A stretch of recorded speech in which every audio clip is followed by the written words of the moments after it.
kumpiyansa si Pangulong Aquino sa isinasagawang investigasyon sa Timonan Incident. Ito ay sa kabila ng pahayag ni Chief Superintendent Hansel Marantan na na-preempt umano ni Justice Secretary Leila de Lima ang nasabing pagsisiyasat. May report si Rocky Ignacio. Tiwalang Malacanang sa progreso na isinasagawang investigasyon ng National Bureau of Investigation kaugnay ng Atimonan Incident na ikinasawi ng 13 katao. Sinabi ito ni Deputy Presidential Spokesperson Abigail Balte sa naging pahayag ni Superintendent Hansel Marantana na pre-empt umano ni Justice Secretary Leila de Lima ang resulta ng investigasyon. Nagsalita kasi ang kalihim na walang shootout na naganap sa Atimonan Incident. I don't think that the Secretary is preempting the investigation. The media also that are there would also want details owing to their coverage. And we trust that Secretary De Lima is also on hand and to provide the proper guidance to the investigation. Naniniwala kasi mga sangkot sa insidente na hindi dapat nagsasalita agad si Secretary De Lima hanggat ang resulta ng investigasyon. Pero gate ni Valte, dapat makipagtulungan na lamang sila sa isinasagawang pagsusuri.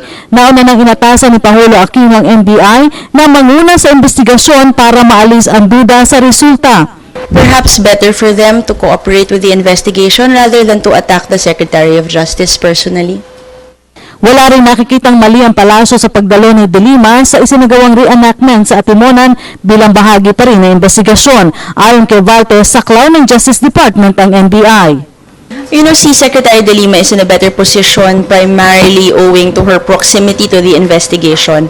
As far as we are concerned, if those are the concerns of, I forgot his rank, si Superintendent Marantan's, if those are their concerns, then again, we always go back to what we have been saying, that they can always cooperate to present their side of the story. I understand that they were asked to give an affidavit. They have turned over one of the slugs. Further cooperation is needed if they want to get their side of the story into the investigation. Nagtungo si Chief Superintendent Reginald Villasanta, ng Presidential Anti-Crime Commission o PAOK sa NBI para magsumite na rin ng walang inaprubahang operasyon na nagresulta sa pagkamatay ng 13 katao. Para sa Telebisyon ng Bayan, Rocky Ignacio.